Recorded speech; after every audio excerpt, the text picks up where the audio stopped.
So let me share my screen.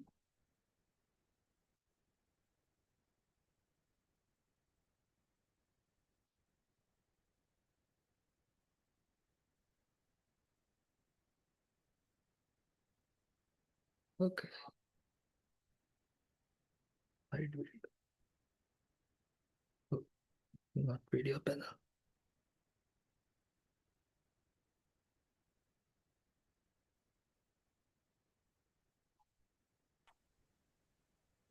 I don't know how to show the video panel. Anyone knows? I can see the video, Prabhu. It says Sure.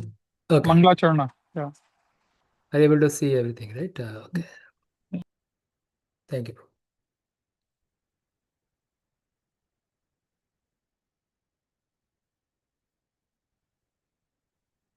Hide floating controls. Okay. Now I think the whole screen is there. Okay. So thank you all for joining. We'll begin with the Mangalacharan prayers.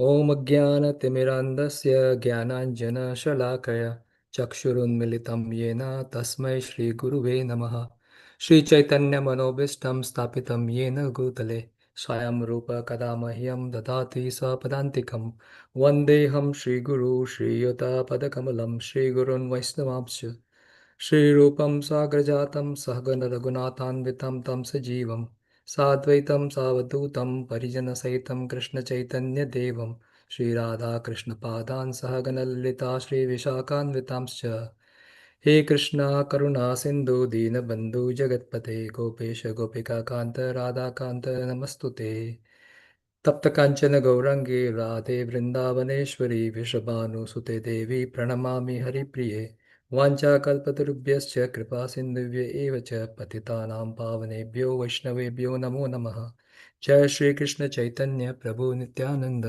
Shri Advaita Gadadhar श्रीवासादि Gaur भक्तवृंद Hare Krishna Krishna Krishna Hare Hare Hare Ram Ram Ram Hare Hare Hare Krishna, welcome back to the discussion on the topic. We started like last couple of weeks, we have been discussing this topic on prana and chitta.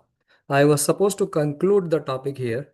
However, I found some more details and which is applicable to our life, uh, practicing bhakti. So therefore, I'll continue probably part of this session in discussing this topic of prana and chitta in more details, according to based on Chaitanya Charitamrita and Srimad Bhagavatam, both of them. So we understood that, and I'll very quickly summarize over here that the universal consciousness, which is Lord basically explained in Srimad Bhagavatam.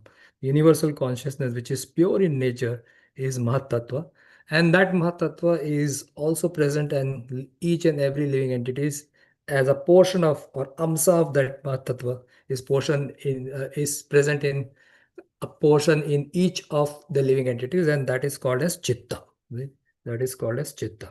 So, and then this Mahatattva, it transforms into Sutra Tattva, which is the sutra means basically it's just kind of threads. So Mahatattva, which is pure consciousness, is basically Nishkriya. So there is no action. It is passive in nature. Therefore, some action is required for the for the living entity to persist in this or enjoy in this material world. And therefore, this concept of Sutra Tattva is introduced, which is the expansion of the Mahatattva itself, as we saw here. From Mahatattva also, the next transformation that happens is in Sutra Tattva. Now, all these are actually present in Pradhan, in a subtle state. But when the Lord glances, one after other manifestation keeps on happening, right? First manifestation that happens is Mahatattva, then Sutra Tattva, and then Ahankar, right? And from the Ahankar in the mode of goodness, the Jnana Shakti is derived, and then the mode of passion, the Kriya Shakti, and from the mode of ignorance, the Dravya Shakti, which is all the elements basically. The elements like earth, water, fire, air, and ether. So the reference for this, that Mahatattva and Chitta are same, or a portion of Mahatattva is represented by Chitta in the body. This is from third canto, 26th chapter, 21st verse, right? And then the characteristics of chitta is given over here. Swachhattam, avikaratvam, and shantatvam. This is the characteristics of the chitta. It is purity, changelessness, and peacefulness. These are the three characteristics of chitta. So as the macrocosm, whatever is there in the universe, a portion of that exists within ourselves.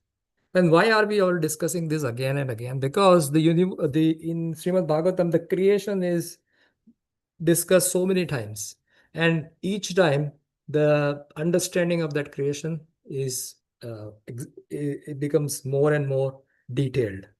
So this is understanding the creation, the process of creation, and the uh, how the Lord manifests things one after other actually helps us in understanding the process of bhakti in more detail. So this chitta which is there in our body is the consciousness, right? So this chitta has these three qualities: sachatam, and then basically it is shantatvam and swatatvam. So these are the three qualities of chitta. Now this next concept was the concept of prana. The prana is there in five. There's a single prana which enters through our nose, but not only through our nose. The prana can be received in many different ways. We discussed that earlier. But that prana actually functions in various different ways. Udana, which is causing the upward energy, how to speak. Vayana is the circulation, samana is the digestion, apana is for expulsion, and prana is the center thing which is governing the entire body. So this flows within the body, right? So this prana has various functions, and these functions are discussed. We discussed all this in detail. I'm not going to go over this. So the prana is if you consider the breath as the vehicle, then the prana is the fuel. So prana and breath, these are two different things, right? And we went into details of all those. Like you can extract prana, and we gave the example of Prahlad Jani, who is a living testimony that he doesn't eat food and he doesn't evacuate anything like that, but he is getting the prana from from the universe itself, right? So the prana can be extracted from the food or from the water or from the air elements or from the fire elements, that is sun itself, or through the space, right? You can extract the prana. If we know how to extract, we can extract and live without taking any food. Then we talked about the five different kind of body which we have, and how the prana flows through this body. So the prana flows through the nadis, a network of 72,000 um, energy channels, right? And it not only, the next diagram shows that it not only is within our body, but it is also outside the body, right?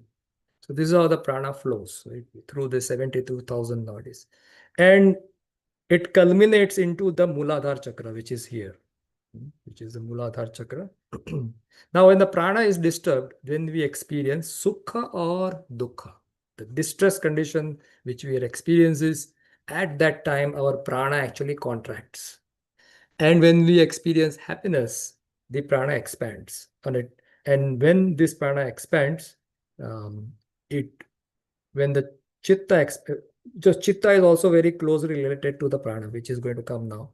The chitta expands, creating room for the movement, clarity, and processing, right?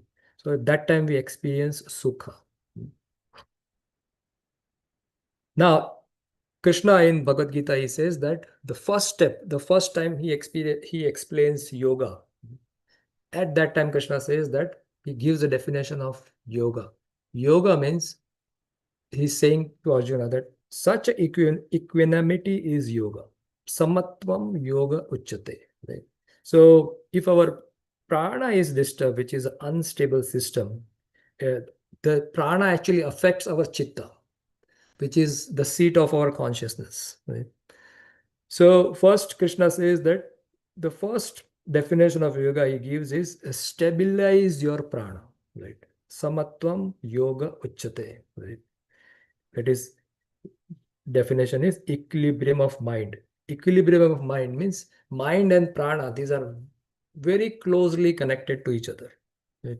And if the prana is disturbed, our mind will be disturbed, right? So like that. And then we did this experiment where you focus on some objects, and when you focus intensely, actually you stop breathing. That indicates that your mind is gradually going to taper down. Now, yogis, when they focus their energies on this chitta, right? Now this concentrated chitta, then this is something we it comes a little later. It is called as ekagrata chitta. So chitta, as it is closely connected to the mind, as we saw, it's a part of the antahkaran, the four things, right? The chitta, the mind, the buddhi, and the hankar. So when the yogi focuses his mind on one object or one portion of the chitta, then there's a magic that happens, right? Now the yogis can further goes down and actually can focus on a element, like we have these five elements: earth, water, fire, air, and ether.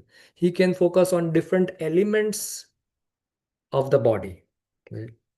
So the result of meditating on the air is levitation, right? Result of meditating of the fire in the body is causes invisibility. So like that, yogis whoever has um, attained siddhis can do various kind of ashtasiddhis, and that is because of the power of focusing the mind on basically chitta. So these are some diagnostics. We said that if your pranavayu is blocked, what happens? If your samanavayu is blocked, and then what is the corrective action? So you can go through the slides and understand that. So there is another concept which we come called as antakaran. Antakaran has four things. One is mind, other is buddhi, chitta, and ahankar. Right. So what is this antakaran? We talked about in the antakaran. This is chitta, which is like a storehouse, and this is the place where it's like a hard drive where all the information is stored. So here if you see, like when we see any object, the prana of the outside, the external world, let's say we are seeing a flower, the senses, they capture the image, and then the image is transferred into our chitta. Hmm. The prana moves the chitta and forms a shape, right? So it's like, I gave the example of a cell phone. When you're taking a picture, you are actually seeing the external object, but your focus is on the screen of the cell phone. So basically what you are seeing is the image that is captured by the cell phone, right? It transforms that external thing into a image, right? So similarly, the prana creates a kind of image, a facsimile or a model, and that model is stored in our chitta. So this chitta is our storehouse. That's where the image is stored. Now all the kind of images, or what we hear, what we see, what we experience, whatever emotions we are going through, all these things are actually stored in our chitta, and we have capacity to get it back. So the soul is viewing to the chitta. Now, Hare Krishna. Now, the relationship between chitta and ahankar is, the ahankar is nothing but it's a Hare Krishna. Is a simply frozen state of the darkened mass of solidified impressions. Right? This is what we saw last time. So Yeah, I was listening on like okay, yeah. So I'm just quickly going through this. So this is the ahankar. It's a solidified frozen state of the impression, samskar, which is there in our chitta. Right? So this has been going on since many, many lifetimes. And as the soul is experiencing, so over here, this is a very nice explanation. The soul is let's say the whole lake is our entire existence. So the portion of that existence is always eliminated in our life, in our current life, right? So in the next life, maybe this portion is eliminated. So we discussed this example in detail. I will skip this. So basically, the soul is an observer and it is not its chitta or prana. So it is different from the chitta or prana. Right? However, generally, because of avidya, the soul thinks whatever experience it is having in the samskar, the soul always connects with that. Right?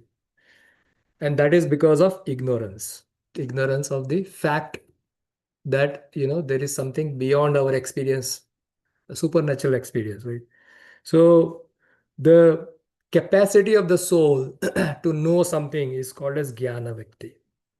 And when it is directed towards the scriptures, we attain that knowledge through the scriptures, higher intelligence, and then this avidya can be removed.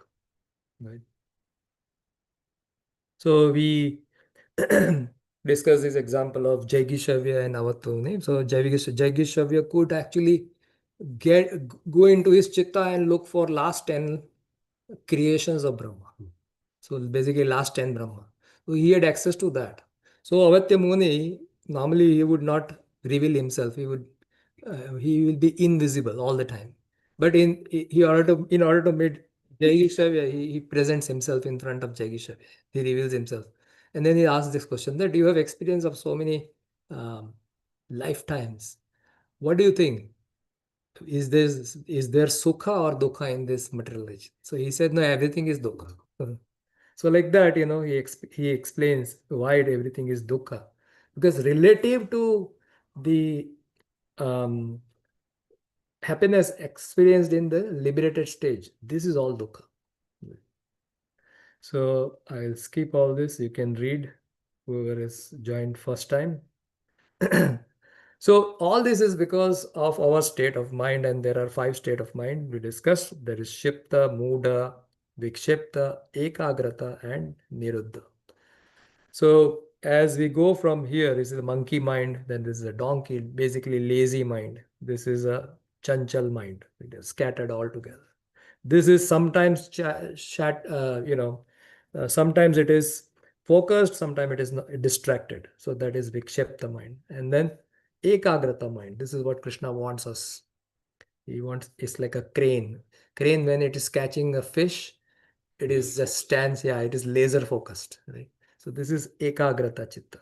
And Krishna explains this he asked this question to Arjuna at 12th, 18 chapter 72nd verse, 72 verse is saying that, have you heard, I've explained you the entire Bhagavad Gita. Have you heard this with ekagrata chitta, chetasa? Have you heard with concentrated mind? Means have you heard with full attention? Right, most of the time. And this cell phone definitely helps us becoming distracted all the time, because we are trying to scroll all the time. But that is completely opposite, and it is completely detrimental to our growth in spirituality, because we want to focus on Harinam Sankirtan, right? So then now we are connecting this with the process of bhakti. How this helps, understanding of this will help in the process of bhakti. So in the bhakti, there are various stages. Hare Krishna Mataji. You don't have to come. That's bad. No, no, Mataji. Yeah, yeah, that's what Mataji can't. She went to temples, yes, service. Oh. Want some medicine? No, no. Yes. Today's Ekadasi, right? So bear with it till tomorrow. Okay. So stages of progression is starting from Satam Kripa. This is given by Srila Vishwanath Chakravarti Thakur, starting with Satam Kripa, Mahat Sevas, and then you Ado Shraddha, and there's almost similar, but he has divided the 9 stage of processes to this 14 different stages. So these stages of bhakti starts with sadhana bhakti, bhava bhakti, and prema bhakti. Right? Now the goal of sadhana is to get to bhava, and from the goal of bhava is matures into prema. Bhava basically matures into ko. So each of this stage, the prior stage is the cause, and the current stage is the effect. The progress is not random, right? One strictly goes from one stage to another, and it is cannot be artificial. So the sadhana, the definition of sadhana is you're practicing this bhakti with the goal that you want to reach bhava. If you are not doing practicing bhakti in that way, that means it is not even sadhana bhakti. So it's a state of mind where we practice sadhana bhakti with the goal to reach bhava bhakti. Understand? But if I am just practicing because others are doing, It's mechanical. it's a mechanical, right? So this is the definition of sadhana bhakti, and this is the stage which is the practice. You have to use your senses to engage in this process of bhakti. Activity is not the goal; it is the means. Chanting is the means. The goal is to attain bhava, right? And this is the definition given by Srila Rupa Goswami and explained by Srila Jiva Goswami in Bhakti Rasamrit Sindhu 1.2.2. That's that. What is now sadhana bhakti will be defined. Action of the senses which produces the stage of bhava is called sadhana bhakti. This attained state of bhava bhakti is an eternal sthayi bhava, which is not created, but simply manifest with the soul within the soul by the spiritual energy of the Lord. Right? Now you understand this manifest means. Those who have attended the last class will understand the term why manifest is written. It is descending because bhava is descending. It is not something which is produced. It is descending. Yeah, it is coming to the supernatural prana. And this also, Hariprasad Prabhu gave a class on this, right? On this one. Yeah, he has given many classes on the. But this one specifically, I was just listening. Actually, a lot of the flow also, it's there in his. Yeah, this particular flow is his. And even the Munis, he gives that same example. Yeah, so that one is also there. So in that he says, when do we know that we have Bhava Bhakti? So if somebody asks, do you have Bhava Bhakti? We say, maybe I think so. That means you don't have it. You don't have it, yeah. You will know it by. You will know it.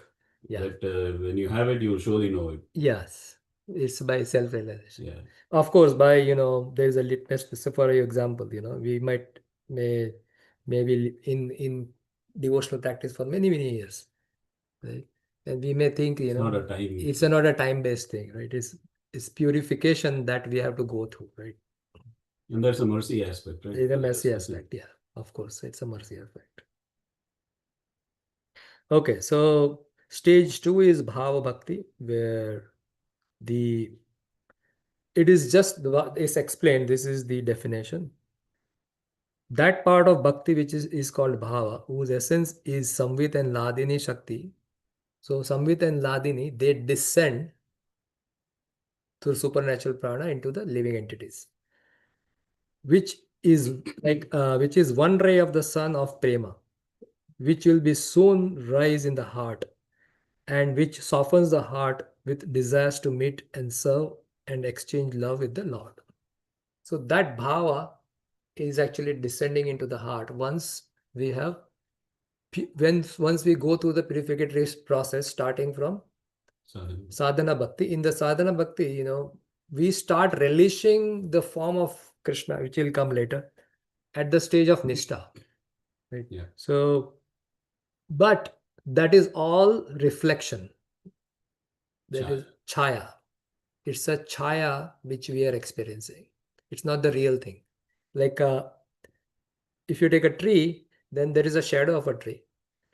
So the shadow of a tree is actually connecting to the tree, right? So that is chaya is actually connecting, but pratibimba is reflection. It is not connected. So jnana marg, ashtanga marg, these are all pratibimba abhas. Whereas this is chaya abhas. And that will be explained a little later. Hare Krishna. So please mute yourself. So the real bhava, the person will have zero doubt, as you are saying that. This person will have it's like a person falling in love. Once they fall, they don't have to ask this question that am I in love or not, right? But sometimes when you experience the bhava while even attending classes, sometimes tears may come off. That experience is real. However, that is just a temporary. It's a abhas, right? It's a bhava abhas. It is not really the bhava. So these are the symptoms of bhava. We discussed that. So now, how do we see the Lord in our heart? So once our chitta is cleansed, so chitta is what? It's an impression sitting in our heart. Unless that is cleaned, it is dirty. So dirty means it's having impressions from all the millions of lifetimes, right? So the dirty lens, you cannot experience anything, but in a clean lens, you can see yourself as well as Krishna, right? So this is the theoscope. And therefore, Chaitanya Mahaprabhu is saying, Cheto Darpana. First thing is, you have to Cheto Darpana Marjanam. You have to cleanse your Chetaha, right? Now, in the stage of Bhava, what happens is the supernatural pran actually descends.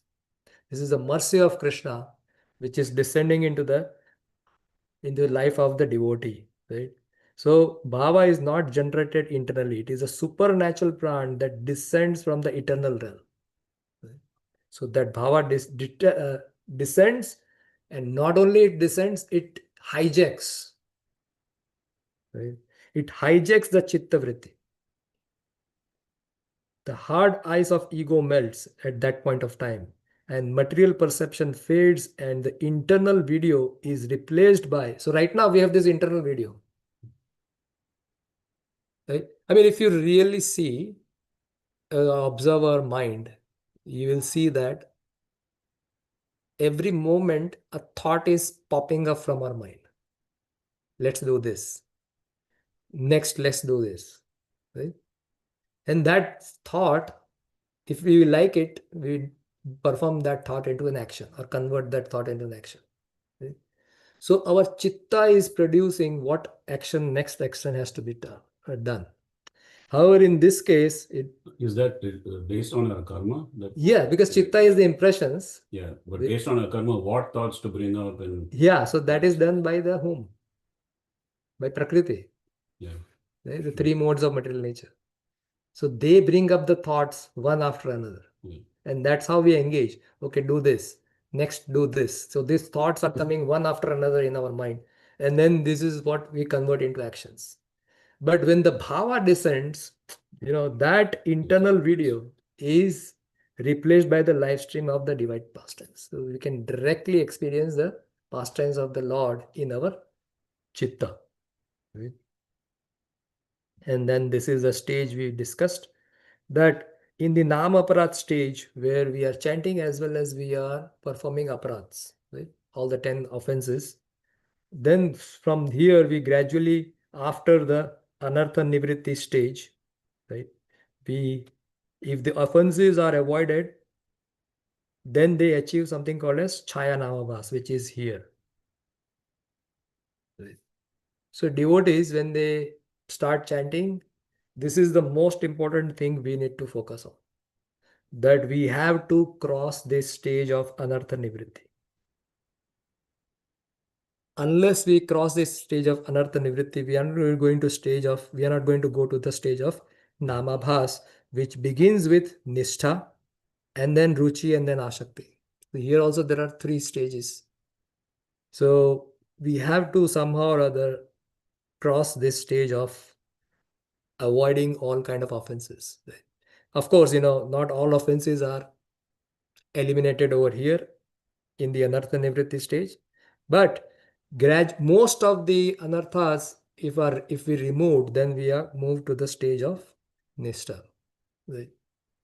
Now, one devotee in our coming congregation, he came to me one day, and then he's sharing his experience that, one day while chanting, suddenly what happened is that he felt that he's not chanting. Something is forcing him to make chant. And he said that it was like for 2 minutes. And I cannot describe what it was like, but it was amazing. And I want to be in that state. So what is that? So he was just trying to express his thought and understand what it is. Right? So this is what it is, the supernatural pran actually descends, and you can experience that the supernatural pran has taken over, and all the activities in bhakti happens by its own. with the Sambit and Ladini Shakti of the So that's a Supreme. peak experience, right? Yeah, it's a peak experience. That's because of the supernatural. Yeah, because it immediately descends and it takes over all the functions of the body. Right? But this cannot be artificially done. Hence, this Upper Sampradaya, they teach us to artificially do this. Take a form of, think yourself as a form of peacock or this and that. No, this has to naturally happen. This has to, all these things has to naturally happen. So going from stage of Nishta, in the stage of Nishta, right, you experience the form of the Lord. You see the form of the Lord in your chitta. At the stage of Ruchi, you start seeing along with the form the qualities of the Lord. And at the stage of Asakti, you start seeing the Leela of the Lord all the time, right? And this is before the Bhavana, before the reaching to the stage of Bhava. So at Bhava, now, so these are all reflections which you are seeing. But at the stage of Bhava, you are actually seeing live. The Swayam Bhagwan, you are seeing you are participating. You are still not participating. Participation happens at the stage of Prema. Right. So this is, we discussed, and now, so I have taken this from this newsletter written by Srila Bhaktivinoda Thakur, and he explains the stages and the different names he has given and what is the qualification required to experience that, right? And who experiences bhakti rasa? Somebody is in the level of prema, they start experiencing the bhakti rasa, and the bhakti rasa has so many different parts, and this is explained in the southern section of Bhakti Rasamrita Sindhu. There is so much detail here, right? So it is basically the bhakti rasa has 5 components, beginning with sthai bhav, which is our permanent mood in the spiritual world. And then there is something that triggers that mood, that is called as vibhav, or the karana. And then there are external effects, because that trigger causes external effects, that is anubhav, right? So example of anubhavs are dancing, singing, shouting, laughing, right? So when somebody is in the stage of bhav, they automatically do these things because the prana has entered, supernatural prana enters, and while participating in the pastime, you relish those things. Right? So there will be external effect, and you are not even aware of that. When you come out of that, you are not even aware that I experienced that. Sattvika bhavs, internal effect. So these are internal effects, uh, including some of the bodily external symptoms will be seen, which is perspiring, becoming stunned. Right? These are changes. So what is happening during that time? We discussed in the last class that then the supernatural prana comes in contact with. Um, I think so. We discussed this. Yeah, I think here.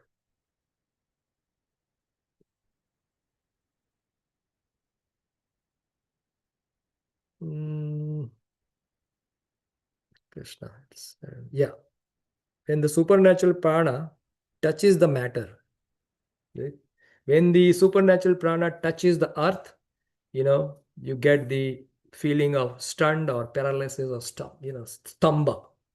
So then when the supernatural prana contacts with water, the tears start coming from the eyes, and like that. When it comes with the contact of fire, perspiration comes, we contact with air, trembling comes up, and in the sky, basically you are fainting. So these are Ashta Satvika Vikara, that is experienced by a devotee, and this is part of the rasa understanding of the rasa theory.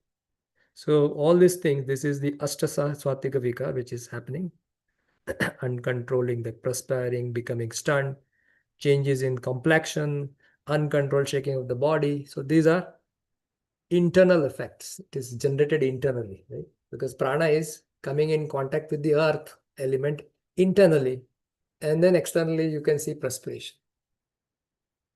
Make sense? And then vyabhichari bhavas, these are transitory bhavas, Basically, it is not long lasting. Like, there is an indifference or moroseness or meekness, something like that. Madness. So these are some transitory experiences that the experience that devotee is going through, right? And then sthai bhava is the permanent mode, right? So then we talked about who can experience bhakti rasa. A person who has experienced the bhava stage in the past life can only experience rasa in the current life. So if I'm claiming that I'm experiencing rasa, means I must be in the bhava stage in my previous life. Right? Otherwise, I could not. So it's not possible, like Prabhupada said, in one lifetime we can't go back. No, that is by mercy. Right? Kripa Siddhas are different. They can go in one lifetime. But in general, this is the concept. So again, this is a recap, so I'll not go through this. Okay, so when we experience in the stage of bhava, when we are seeing, so actually we are not seeing the reflection, right? It's before the bhava stage, it's like reflection. But at the stage of bhava, you yourself can see yourself as a soul as well as Krishna as a person. Right? And at the stage of bhava, you know what is my sthai bhava. Right?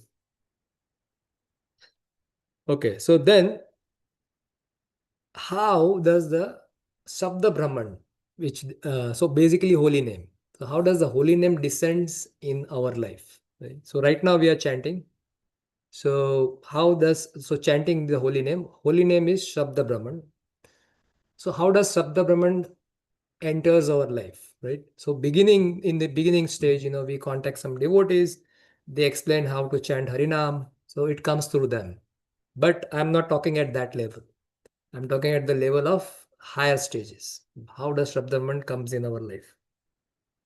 So before that, we need to understand what is Shabda Brahman. So these are the two words, Shabda plus Brahman, right? Shabda means sound, Brahman means absolute truth. So absolute truth in the form of sound is Shabda Brahman. So the Vedic knowledge is apaurushya and it is revealed to the human beings in terms of Shabda Brahman, right? So that means this Shabda Brahman, according to the Gora perspective, when the Shabda Brahman descends as Om, then it has a capacity to give a Brahman realization. But the Shabda Brahman, can also reveal, the Om also can reveal the Paramatma. However, the holy name, the Hare Krishna Maha Mantra can only reveal the Bhagwan form of the Lord. So Shabda Brahman is the medium of revelation, right? And Para Brahman is the actual reality, which is Krishna himself. However, both are non-different. That's the one thing. Because we cannot, see, we are material in a material form. Material cannot experience spiritual directly. So therefore, an intermediary has to be there. So therefore, to experience Krishna, we need to have a spiritual body or at least purified conditions. So we cannot experience Krishna directly. Therefore, Krishna, by his mercy, he reveals of himself as Shabda Brahman, which is exactly same as him. There is no difference between Krishna and the Hare Krishna Maha Mantra. Therefore, so whatever we will experience that he will reveal himself in the soul is nothing but Shabda Brahman. It's yes. not real Krishna. No, he will first But it's the same. It's the same. First, he will reveal as Shabda Brahman, and then he will start showing himself as the Para Brahman. But then we won't have that body. Because material body should not be there to see Parabrahman. No, we can experience within the same body, like in the Suddha, when we have a Suddha Chitta, when our Chitta is purified, then we have like that's at the Nishtha stage, right? That's the Nishtha stage onwards, it's just a reflection. If you have a mirror, Chaya, yeah. so you just see the reflection of Krishna. Let's say there is a mirror, there is a wall, right? Let's say this is a mirror and there is a wall, and Krishna is on the other side of the wall, and I am on this side of the wall. This is a mirror. Now I am seeing Krishna through this mirror. So I am actually, it's really good. It is really good. However, it is not best like Krishna standing in front of me. Because my chitta is still not purified.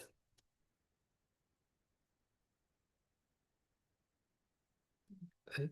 So when my chitta will be purified, this thing will be removed. And then, he'll be there. yeah, he'll be there right in front of me in the chitta. Not only he will be there, but his pastimes, his aprakata pastimes will be also, that comes later. We saw that his aprakata pastime is also manifest.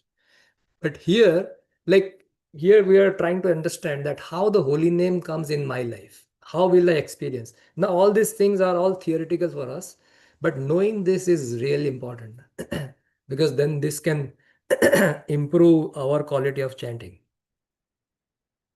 Or at least we'll have some goal that, when I chant nicely, have I reached the stage of Nishta? Because it is given that at the stage of Nishta, Symptoms you get. I'll start seeing Krishna, right? In my chitta. So I am not seeing right now. That means I have not reached, that means a lot of cleansing is required. So that will push us to really quickly go through the stage of Anartha Nivriti. Right? Now that holy names is just a material sound. It's not really material. Holy name is not material. But our experience of holy name is material till we are in the stage of Anartha Nivriti. So right now what we are trying to understand, how that holy name descends. Right? How Lord Ramchandra appears in Ayodhya, how Lord Krishna appears in Mathura, and so on. Similarly, holy name also appears. So how does he appears in our life, in my life? Right? And how am I experiencing it? So that is the discussion which is happening. Right? So in order to understand that, now we have to understand how sound actually appears in our life, any kind of sound, because holy name is sound, right? Shabda Brahman. It's a sound which is coming through the ears. We are speaking and we are hearing. So how in general, how the sound comes? So it is coming through this process. So we have these chakras, starting with Muladhara chakra, this Swadhisthana, Manipur, and each of the chakra has a function. This is a root chakra, right? And this is related to sexuality. Then Manipur chakra is related to wisdom and power. This Anahata chakra is a heart chakra which is related to love and healing. And similarly, this Visuddha chakra is related to our communication or throat. Agya chakra is awareness, and Sahasra chakra is the spirituality portion of it. So the sound comes in 4 different levels. First is it appears in the Muladhara chakra, then from there it goes to the Manipur chakra, from there it goes to the Anahata chakra and to the Vishuddha chakra. This is how a sound, normal sound also appears like that. It's not from here. No, it is coming from down. Like you say, I want to speak. So then we go into detail of this. So this is a verse from Bhagavatam which explains this. And Sridhar Swami goes into details of how the function actually happens. And even Srila Vishwanath Chakravarti Thakur explains in details. So this verse says that Shabda Brahma Sudur Bodham. So the transcendental sound of the Vedas is very difficult to comprehend and manifest on different levels within the prana, senses, and the mind. So prana, as we understood earlier, prana makes the things move. The activity of prana is to move things, right? And through these channels of the nadis, right? So prana, how the sound actually is created within us is in 4 different levels. It starts, let's say I want to speak something. If I want to speak something, then there is some movements that happens, some desire to speak that happens in the Muladhara chakra. So it happens in the Muladhara chakra. From there, the second level is what we are going to speak. I visualize that. Now, this is happening very fast. It is happening very fast, but it is going through that stage. Then it is going to Anahata chakra, which is called as Madhyama stage. And then it goes to the 4th stage where we speak.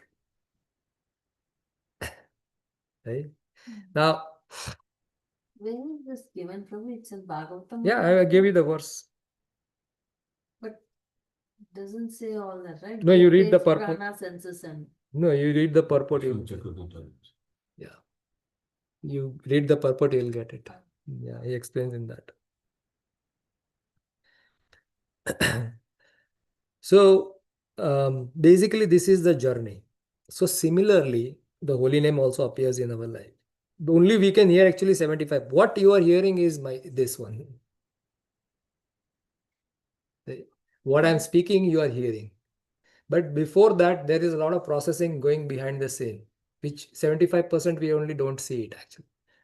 So we construct the statements, we actually visualize that. So the first thing is called as para, a desire to express. Okay. Now I think I'll go into more details here. There are 4 phases: para, pashyanti, madhyana, and vaikari. So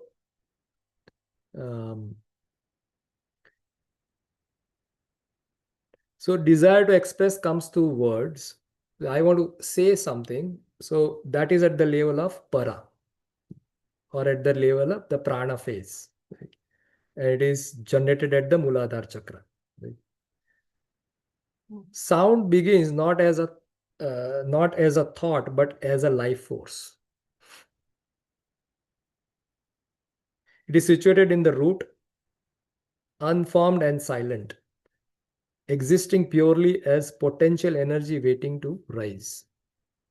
So this is where the desire to express actually through words reside originally.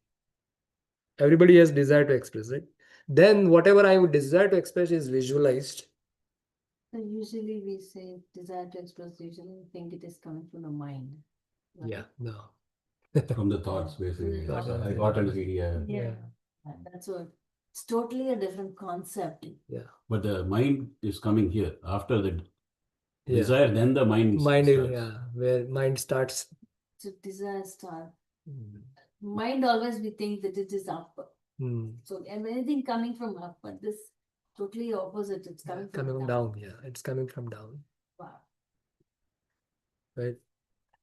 So before, so this is a mental phase where you see the things, what you're going to speak. Then you want to construct what you are saying with proper noun, verb, right? We are going to make a phase of statement, right? Words. So that is formulating a syntax and word. So that is called as madhyama, or intellectual phase. Again, remember, behind all this is prana, because prana is moving the things, right? So therefore, prana is so important, not only in this world, in the spiritual world also. So prana is very important because all these things are governed, the movements are happening by prana. So this is a mental phase or intellectual phase. Mental phase is the previous one, pashyanti, where you are seeing the things, visualizing things. That is happening in the Manipur chakra. And then madhyama, which is happening in the Anahat chakra, where you, and then finally the air pushes out through the mouth. Now the words are coming, and then our mouth, we contract our mouth in such a way that the statements will come out. Like if I have to say ta ta, so I'll move the ta. Ta means I have to move my tongue to the top. Or some pa pa ba, I'm using my 2 lips together, right? Pa pa ba ba ma. So the whole alphabets are arranged in that. So that way, whatever you are actually finally hearing is basically the Vaikari. Right? That is what the air pushes from the mind. Now that's what is hearing. So you said prana is also there in our the spiritual world also, when we are in the spiritual body. Supernatural prana. So we talk about the subtle body. So like there's a subtle body that goes with the soul. Mm-hmm. So does the prana also follow? The prana, the see, if you see the layers, there are layers, right? Those layers So prana basically is created for this, because this is a sutra tattva, which is, you will really see the prana which we are experiencing is a sutra tattva that is created for the material realm. In the spiritual realm, there will be spiritual prana. So that prana will not go, because this prana is for governing this particular body or the soul within this realm. So that prana will not go. Like even the soul, when it crosses the border, it has to cross through all the layers.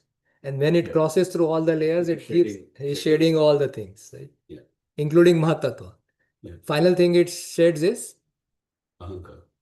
Mahatattva, right? So it gives up the material. What is Mahatattva? The chitta. The chitta. Yeah. So it gives that material chitta, and then it goes to the spiritual. So now it is getting the spiritual body. So it has to give anything connected to the matter. But in this life, so when we take on another body, then the prana is also Yes, that is pushing along with the yes, the subtle body. body. Yeah. Because Prana. what we have learned so far is like the soul, the subtle body follows the soul. Right now, prana is getting pushing. added. Prana is getting Prana added. is the one that is pushing outside. Pran chale gaya. In Hindi they say pran chale gaya, means the prana has left the body. So prana is pushing body through the soul through either through the mouth. Because when we hear that understanding was the soul has left.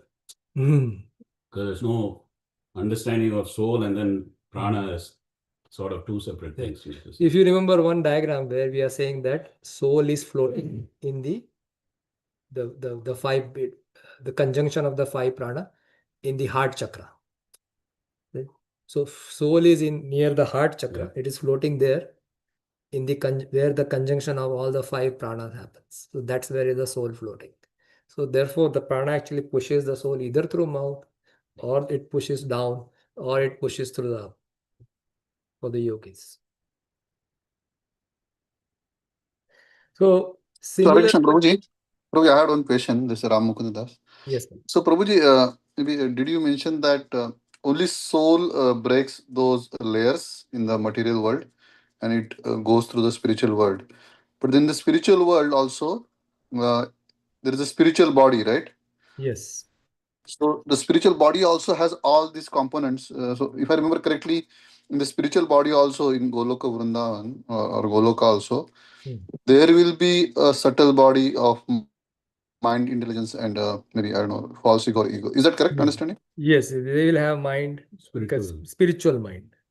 Spiritual mind, spiritual intelligence. Everything spiritual, even spiritual prana. But that spiritual prana is consisting of three things. Right? Is part of Lord's Swarup Sakti. Right? And that is the internal potency, right? So Samvit, Sandhini, and Ladini. So Prabhu, then there is actually this question came up in the class actually once. So when we were originally in Goloka, right? Okay, but originally, but then I know that is a little debatable whether we were, but somehow we came into this material world. At that time, if only soul only entered, right? Let's assume that only soul only enters, but it came into this material world with some desires, right? But when we say soul entered into the material world, did it enter with which mind it entered with? Or it is all that spiritual mind is always there as a part of the soul? Mind is, if the spiritual mind is there, then it cannot relish all the material things, right? So a material mind has to be given, right? When the original soul comes for the first time, it gets, Prabhupada writes in 9th canto, he writes that, the first birth the soul is getting is of Lord Brahma. Yeah. So where I know that. The question is about how did that desire of enjoying independent of Krishna get transferred when the soul enters into the material world? Yeah, so that is there are two theories. One is what Srila Prabhupada has given, and Prabhupada has given actually both the theories. That one, the soul is desiring to enjoy separate from Krishna, and then the first birth that happens, whenever the soul has this kind of desire, then it is placed into the body of Mahavishnu, and from there the whole creation starts. Right? It has to go to the body of Mahavishnu, and then from there the subsequent creations will happen. But the first birth, the soul, this is my understanding. The first birth the soul get is of Lord Brahma, and the consciousness of that particular soul is very clear, right? Like same as Mahatattva. And gradually, as it comes in contact with, Oh, I see. Enough, yeah, enough. and then So the desire. okay. That theory. So by that theory, that desire came in the material world itself, Yes, of enjoying right? separate from. But then, if we go by the other theory, where Other, we were in Goloka, then how do we explain that? What no, that is is the original theory. No, I'm talking about Prabhupada's theory, where There's a fall Prabhupada, down theory. there is a fall down theory. Prabhupada is saying that, the living entity, has desire separate from Krishna. That's the starting, right? Yeah. That's the It has a starting point. tatastha. So then it is placed as a tatastha Sakti, because it's tatastha, it has desire. It has a desire of its own. It has separate desire from Krishna. And then it comes to the material realm. And then it experiences life after life. And this is how. And then we have to go back to Godhead. So that is one theory. Second theory is given by Srila Bhaktivinoda Thakur in the Jaiva Dharma, chapter number 16. Mm. You can read in detail. There is a lot of details given. That the jiva is anadikal, it is there in the so there are three Beginningless. beginningless time basically. So there is, like, eternally basically the soul is there in the material realm. There are some soul in eternally there in the spiritual realm. Similarly, there are some souls eternally, or the some Nitya souls who Siddhas are and Nitya Baddhas. Nitya Baddha, sorry. Yeah. So Nitya Baddhas are coming from Mahavishnu. Mm. And they have opportunity to live here, as well as they have opportunity to go back to Krishna. Not go back, but go to Krishna Loka. Yeah. So then they go through all this process of bhakti, and they can go back, not go back again. We use the term regularly, go back, but they go to Krishna Loka. Mm. So these are the two different theories. Now there is a lot of details in this chapter 16 of Jaiva Dharma. So if you would like to see the So details. that Prabhu, you are saying that Prabhupada is he goes by the theory that everybody takes like first in it starts with the birth in the material world as Brahma, right? Is that Yeah, that is one what it is? theory, Prabhupada. Yeah, the fall down theory. How the soul fall down from the spiritual. Actually, Haripashad Prabhu, in one of the classes, he talks about harmonizing between these two. And he says, in the concept of eternality. Yeah, that's how harmonization is done. Yeah, because it was, beginningless time. So even if the fall down theory, it might happen, but it's, The time is so. the time, passed so much that seems like eternality, and they're like Nitya Baddhas. Yes. So it could be taken Either way. that way also. Is Yeah. So that is harmonization of that. Yeah. But Prabhupada also explains. Both are right. Yeah. Also explains very specifically that there is no time that the soul has fallen. It is always fallen, basically. It is always Nitya Baddha. So he has given both the sides. So, you have to choose what you want to follow. Just follow one and we'll be happy. Yeah. But Prabhu, maybe I'll ask my question again. So in the other theory where the soul comes into the material world from Goloka, so what component of the soul or that desire transfers through? No, so the soul comes in let's say this is are you seeing my screen? Yes, Prabhu. So I don't know, somewhere here. So let's say this is the spiritual realm, right? And this is a material realm. Soul over here decides to not be there in the spiritual realm and come back to material, basically enjoy separate from Krishna. Yes. So the first position he is given, he is in the body of Mahavishnu, who is lying here, right? He enters into the body of Mahavishnu. And then from there, once the creation begins, he descends into one of the universe as Brahma. Mm. From there, he has opportunity to, and this is also explained by in the 16th chapter of Jaiva Dharma. This is also explained that from there the soul can see the spiritual world within the body of Mahavishnu. He can see the spiritual world. He can also see the material world. But because he has desire and his desire is so overwhelming that he wants to continue. But he has option to go back. From there itself, he has option to go back. But his desire are so overpowering, right, that he wants to enjoy. So therefore, he is pushed back to the material realm. From Mahavishnu's planet, he is pushed to the material realm. And then he is given appropriate body. Basically, he is covered with these two Shaktis, Prakshepatmika Shakti and Avarnatmika Shakti. Or a layer of avidya is given through these two Shaktis. Avidya is nothing but Prakshepatmika Shakti and Avarnatmika Shakti. So that layer is, or a covering is given. So initially, when the soul falls, the chitta is pure, but then once it comes in contact, yes, then as it sees the material world, then the contamination starts happening. Yeah. But this is from Anadikal, right? Anadikal. So some contamination, because there is some level of contamination at the level in the Brahma, Lord Brahma's planet also. It is very subtle. Yeah, yeah. But if somebody... But it cannot be in the material. Yeah, it cannot be in the material world. So those desires has to be given up. Right? Because even if you see Lord Brahma's prayers in the second canto, he's saying, he's praying to the Lord that because I'm going to do creation, I have to accept the mode of passion. So please protect me from the mode of passion, because mode of passion is very dangerous. It is going to drag me down. Is it clear, Prabhu? Yeah, bro. Maybe there is some follow-up discussion I will do offline with you, bro. I Yeah. think that's fine. That's good enough for now. Thank you, bro. Thank you. So Shabda Brahman descends into the purified chitta as we discussed. The Shabda Brahman also descends in the same way.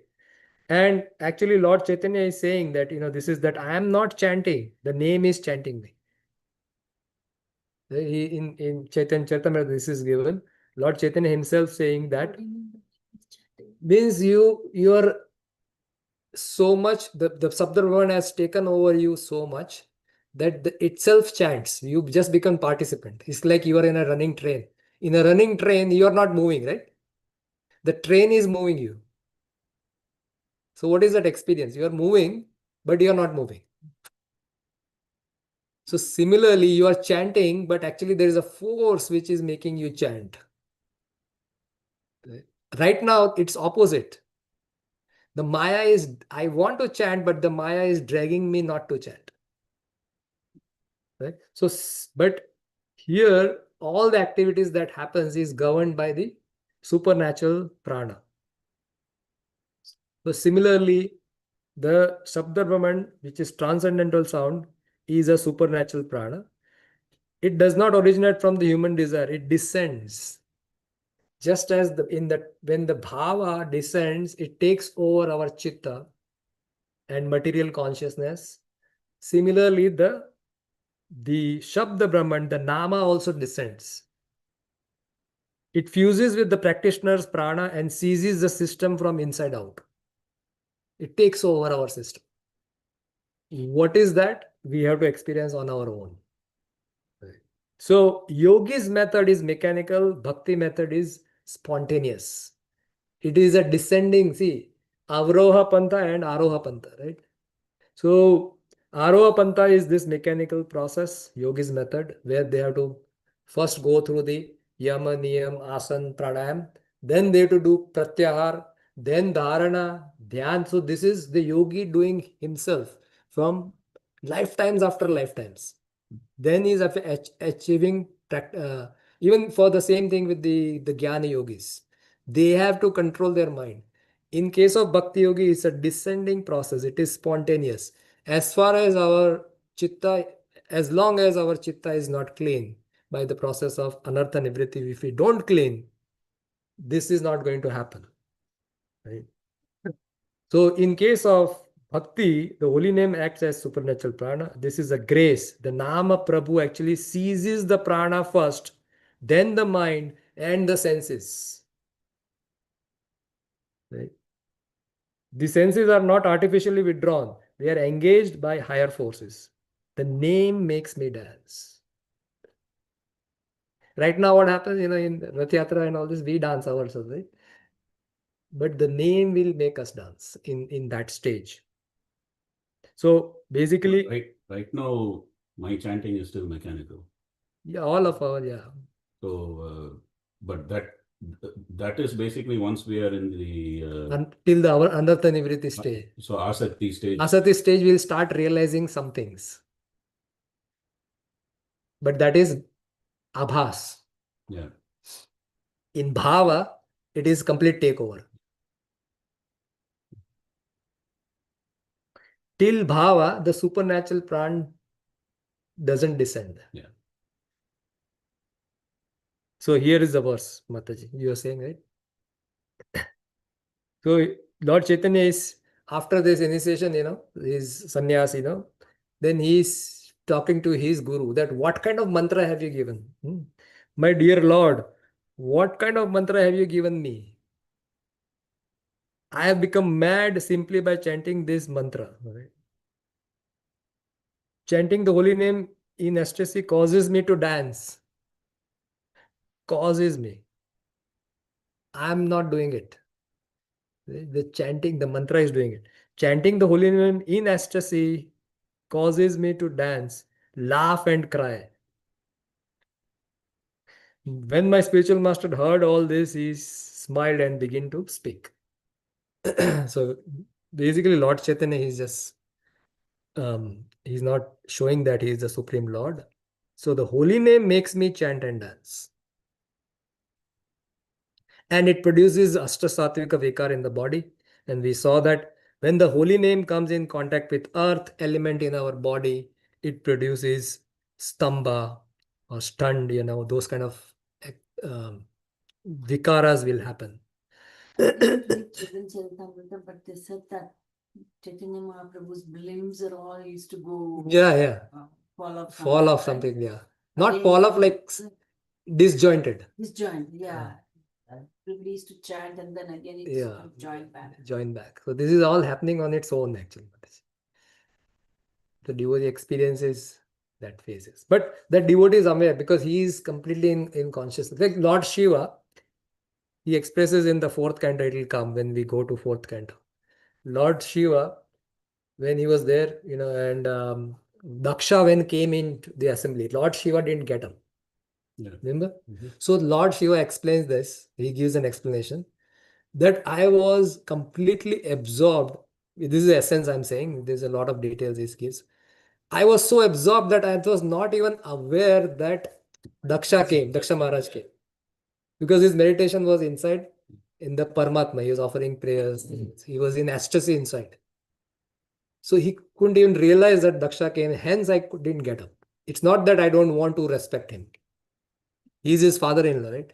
It's not that I don't want to accept it. But because the experience was so that I didn't even know that, Daksha came. Therefore, I didn't pay respect to him. So this is when the Visuddha Sattva, pure goodness of the name. So again, the name has this Shaktis, different Sattva.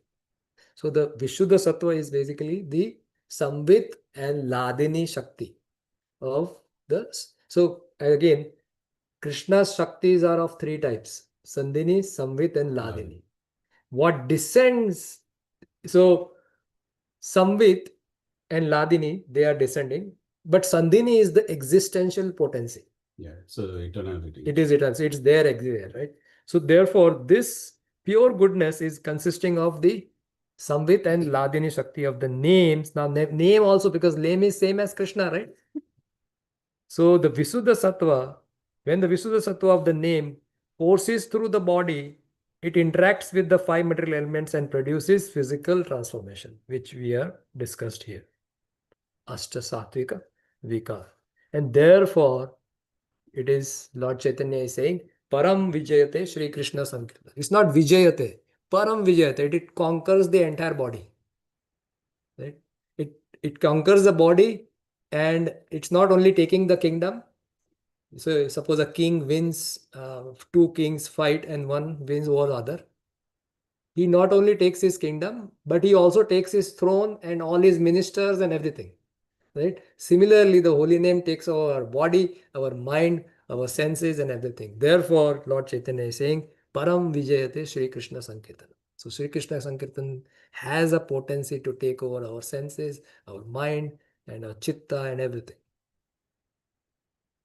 And it takes like that, and similarly, it has possibility to, when it takes over, it not only reveals the form of the name, but it reveals the unmanifested reality, which is the past tense of Krishna, which is going on right now in this material world. Now, if we go to Vrindavan, we don't see anything. But then there are devotees who have experienced Krishna in Vrindavan. Even today, they are seeing Krishna in his Leela, which is going on, right? So these are the aprakat Leela. Prakat Leela is the manifest Leela. Right? So now the question is this love inherent or it is bestowed? So Srila Bhaktivinoda Thakur's comment is that the love is dormant within the heart. Our love for Krishna is dormant within the heart, but that gets triggered when we come in contact with a devotee. And this is the same philosophy we learned in Madhurya Kadambini also, right? When a devotee, he gives the seed of bhakti to them, and he ignites that bhakti in the heart. So it is both basically. And therefore this verse which is there in Chaitanya Charitamrita, that Nitya Siddha Krishna Prema Sadhya Kabu Noy. You don't have to get it from outside. Shravanadi Suddha Chitta, when you perform Shravanadi Suddha Chitta, your chitta has to be Suddha. When your chitta becomes Suddha, Karai Udaya, this love which is dormant in your heart will rise up. Right?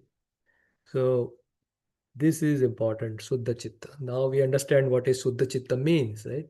So remember that, because this is why this knowledge is so important. And now when we read Bhagavatam, our understanding of Bhagavatam will transform. It will go from 101 level to now higher level, because you have a different way of reading the same purports of Srila Prabhupada. Yeah. Prabhupada gives it, but we don't understand it.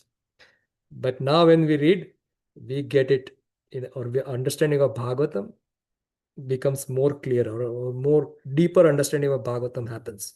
Now, how is this grace of pure devotees received? So how do we receive this from a devotee? So you can receive it as a sound. Now this is a whole class on its own. So we are not going to cover now, but later on one day I'm going to speak on this. How the Shabda spoken by an realized soul actually directly has a potency to go inside our heart, and whatever he is speaking, actually we are seeing in our chitta. Right? So both have to be potent. The speaker has to be potent, and the recipient's heart has to be also potent. So that is how you receive the speaker. He is speaking. So, we use this term Lila Smriti. Means, like for example, Vyasdev wrote Bhagavatam.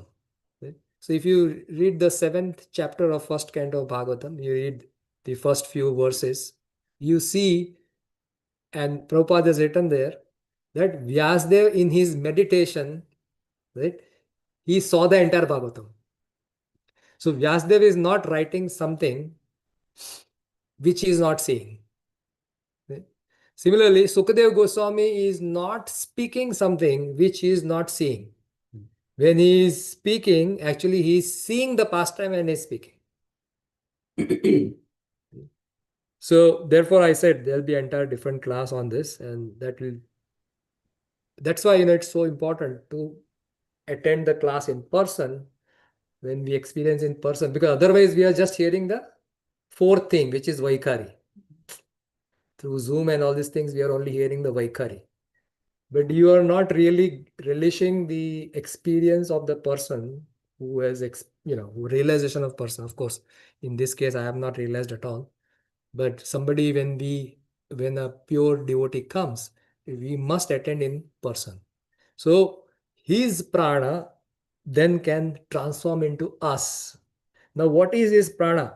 His prana is consisting of this desire to engage in loving service of Radha and Krishna. That is his desire. So he transforms that prana, his supernatural prana, into us. Ananda Prabhu, when Yeah, he speaks. when he speaks, he You has can that feel it, capacity. right? Yeah, you can feel it, right? So he has that capacity because he is experiencing within his heart. So either through the sound in the presence of that person, we receive his prana, or in association, prana aligns through the proximity to pure devotees. Right? And then, or through the touch, they can transfer their power, which is very rare actually, because Lord touched Dhruva Maharaj on his head, and he got all the knowledge to speak. Therefore, he immediately offers prayers. Before that, he doesn't know how to pray. But Lord touched, and he offered beautiful prayers. Or just through glance. Through glance also this happens. Liberated souls can just glance and transfer their prana. So, meaning their association in person is required. Then their prana is transformed. The experience of their heart is transformed into the heart of the recipient. So these are the four ways we received the grace, either through sound, or through association, or through touch, or through vision. Okay, so then we gave the reference of this, how this happens in from the Bhagavatam, because Bhagavatam, this verse, Satam Prasangam Mamavirya Samvido, right?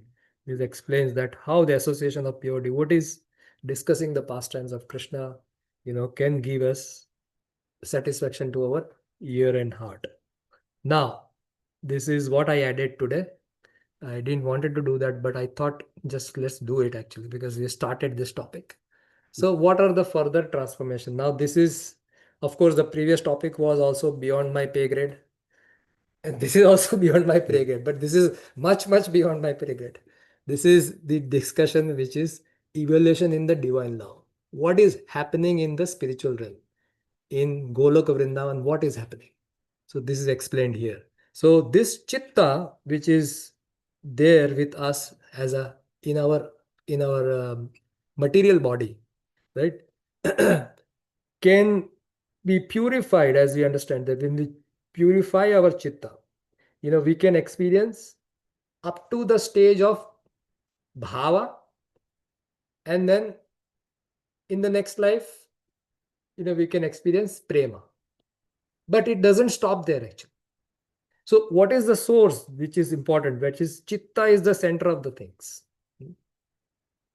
And vritti is in the chitta, means movements of the things happening in the chitta gives us that experience. Right? So that is vritti. So the evaluation of the divine love. Now there are three potencies that actually descends in our heart. The three potencies that descends in our heart is Sandhini potency, Samvit potency, and Ladini potency of the Supreme Lord. So this now constitutes, let's assume that we are starting from Bhava and Prema. So this is now devotee's chitta, the devotee who has reached to that state, that is his chitta. So Krishna possesses three internal potencies that descend into the devotee's chitta or heart or mind. When these energies enter the heart, so here heart means the seating. When you use the word heart, it is not the physical heart. Yeah. It is a seat of emotions. Right? So it is a seat of emotions. So as we see, the Antakaran has four parts. One is Chitta, Mana, Buddhi, and Ahankar. Ahankar. So Chitta is what? Storehouse of information. Right?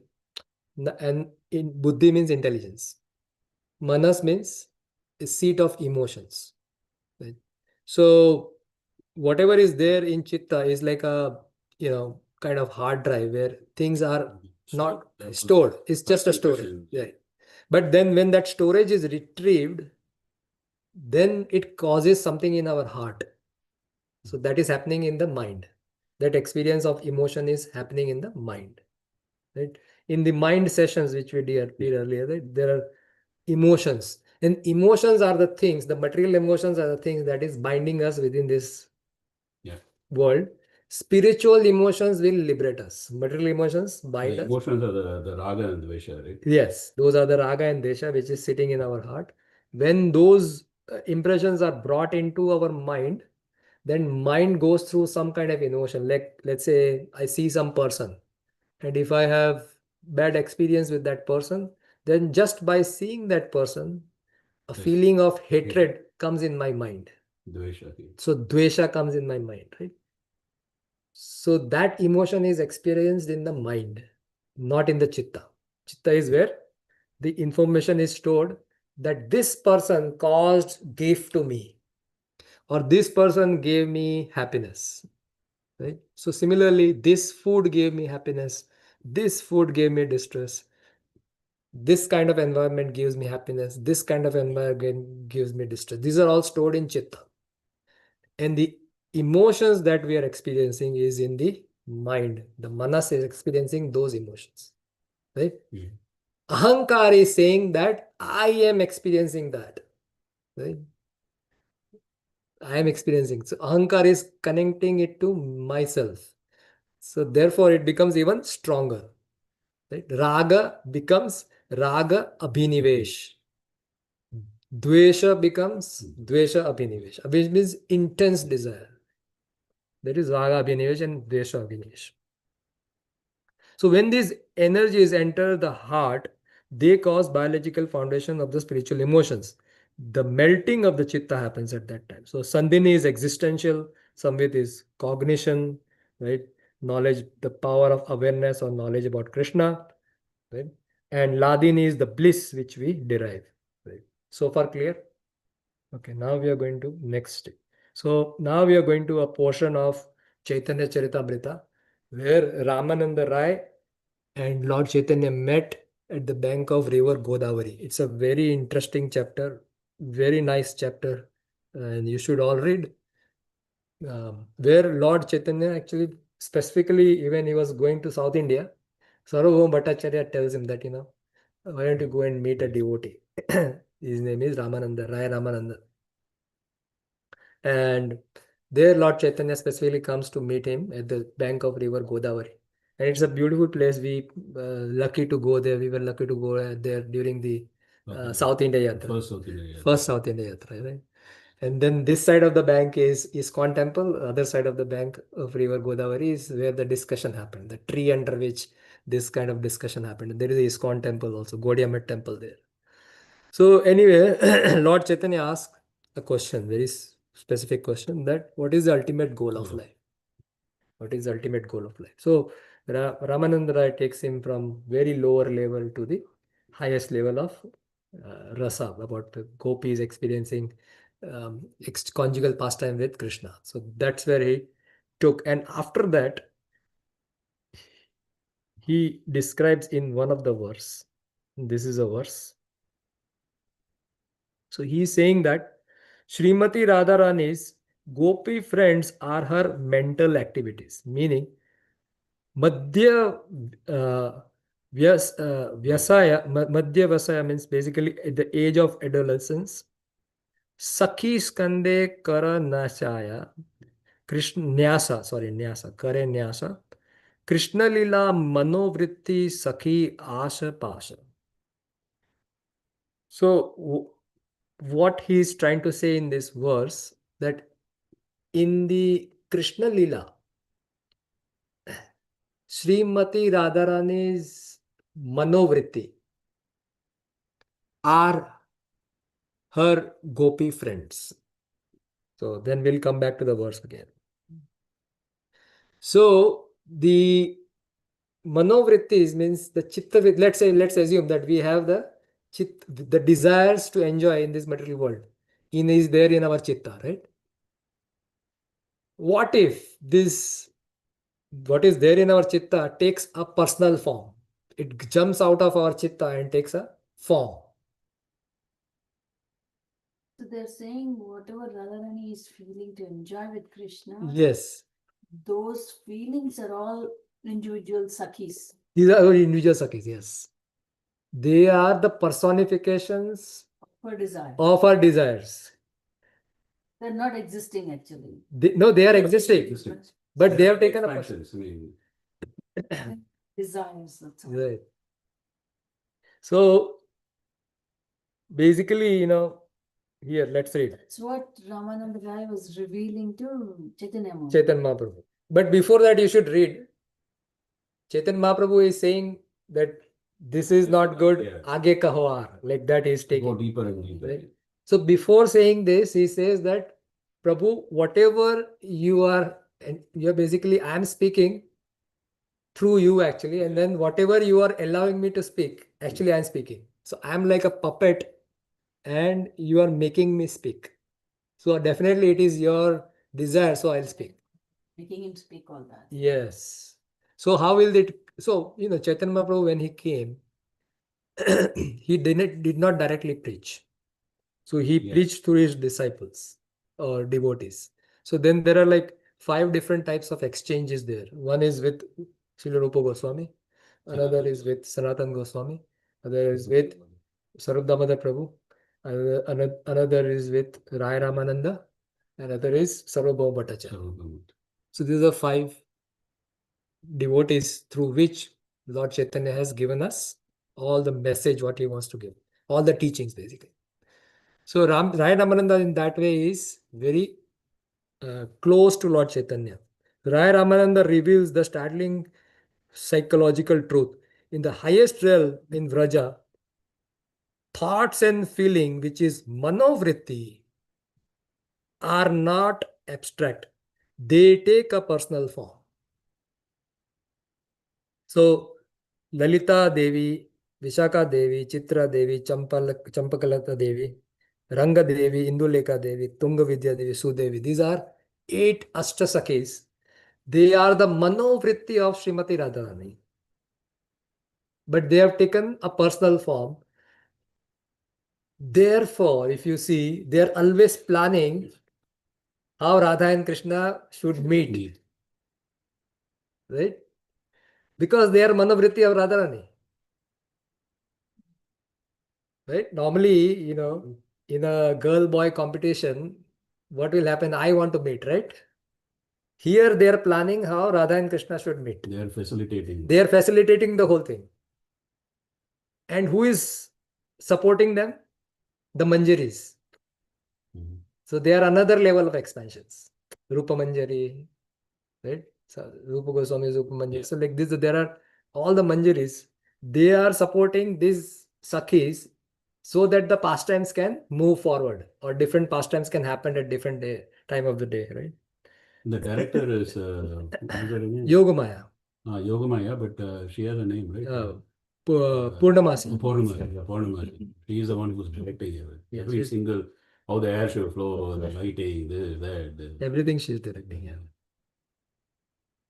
The Sakis, the 8 principal gopis like Lalita and Vishaka, are actually the personified emotions of Srimati Radharani.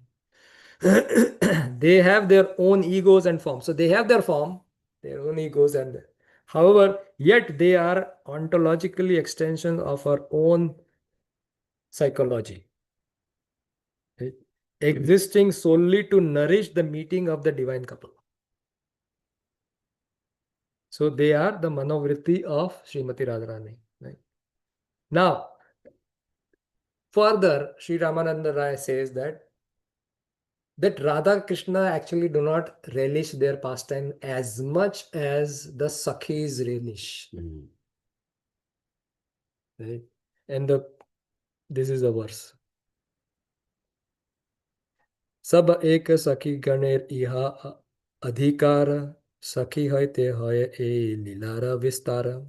Actually, only the gopis have right to appreciate the transcendental pastimes, and only from them can this pastime be expanded. See, because they are the planners, right? They are Radharani's. They are the manifestation of Radharani's mind, right? Desires. So they plan, and Lalita Devi is even Radharani is afraid of Lalita Devi. In the pastime, at least she is afraid because she is elder to Radharani. Like 27 days, she is older.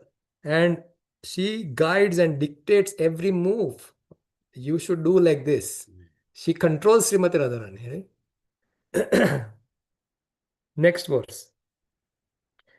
Sakhi bina a lila pushta nahi hoy means you can understand this. Pushti means is basically is not nourished. Sakhi bina a lila pushti nahi hoy. Sakhi lila vistarya sakhi aswada. Sakhi, okay, so let's read the English because I understand Bengali, so I'm understanding what they are saying. Without the gopis, the sakhis, this pastime between Radha and Krishna cannot be nourished. Only by their cooperations are such pastimes broadcast.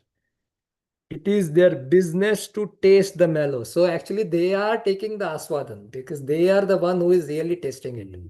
The meeting between Krishna and Radha happens. However, the person who relishes the most is who? The mind, right? Yeah. So the person in front of the mind, they relish the most. Right? So therefore, Prabhupada says, Sri Rupa Manjari Pada, E Mora Sampada. We are all Rupanugas, and that's a very beautiful prayer. And Shri, yeah.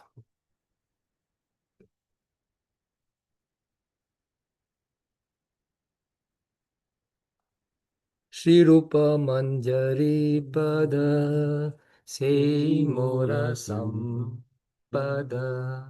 Sei Mora Bhajana Puja,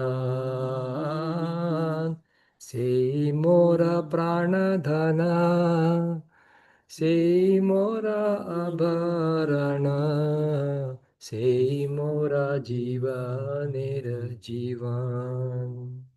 I'm just reading one or two lines.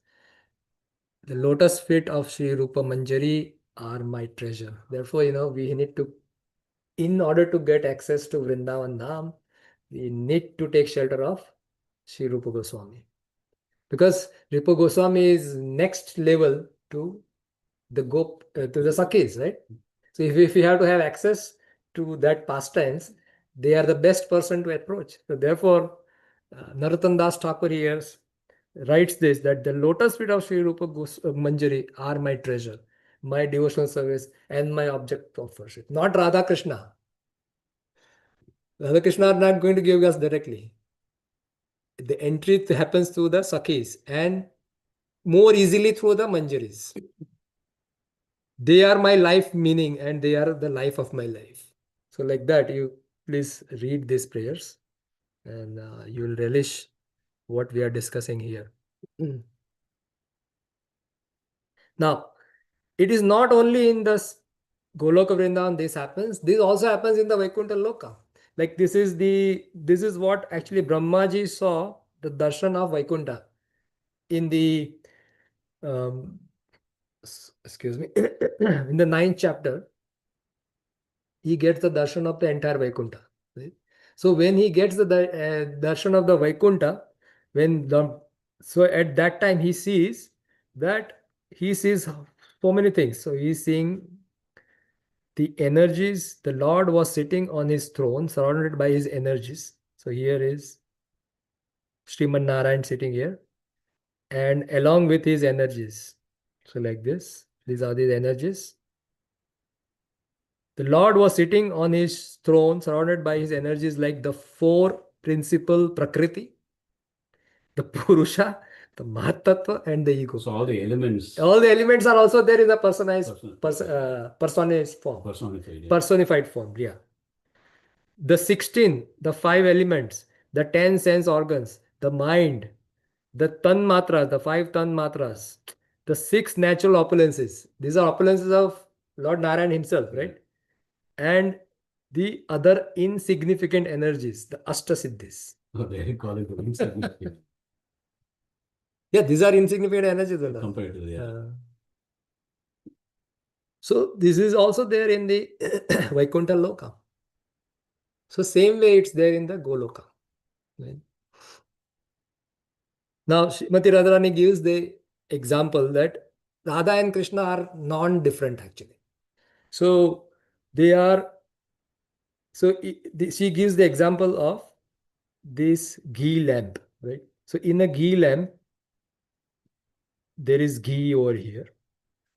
And there is, let's say you take a thread which has two sides.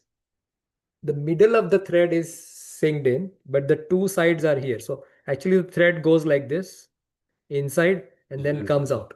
So it's a one thread with two heads. The two ends are. The two ends are lighted, right? Yeah. So Radha Krishna are soaked. These are one person soaked by this affection of sneha, or by sneha, which is considered as this oil or ghee. And this, so the oil or the ghee, sneha means both the affection and the oil. Their hearts are soaked in this substance. So they are one person. They are connected with each other through sneha. One soul folded in half. Though they appear in two bodies, they burn from the same fuel, which is the sneha. Right? And when there is a wind of separation, actually both of them flickers, right? So when there is a wind of separation, both are flickering simultaneously, but it's actually one only, right? One entity only experiencing two things. So now there are, when we go to, let's say, Ganges, and there is this Aarti, Ganges Aarti is supposed to happen. At that time, the Pujari, lights up all the diyas, and there is a gush of wind. What will they do? They'll cover it, right? So that they don't get extinguished. So the gopis play the role of covering. So that, the wind doesn't blow, the wicks. So when the wind of separation blows, both flames tremble simultaneously. One cannot offer without another. So basically one is experiences. So this is the initial level we saw, that bhava, then prema. But in prema also there are multiple levels of experience. We'll come later.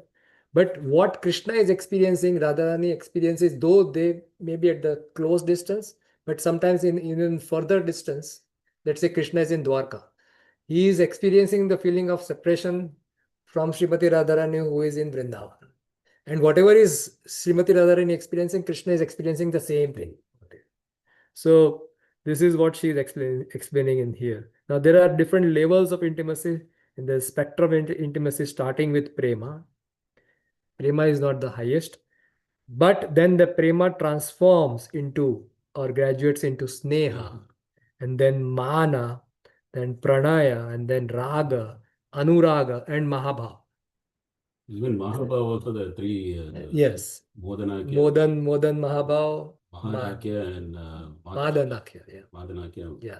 So we are not going to go into that much detail, but all these things are given in the book called as, a book named, written by Srila Rupa Goswami, as Ujjwala Neelamani. So that's where. So starting with prema, the definition of prema is that there is an indestructible bond. So prema, this is, and you are aware of that, right? I think Gaurang Prabhu gave in one of his class, he explains this. When the love for the divine couple remains always constant and unbroken, even when there is an ample cause to break that love relationship, such a constant love is called as prema.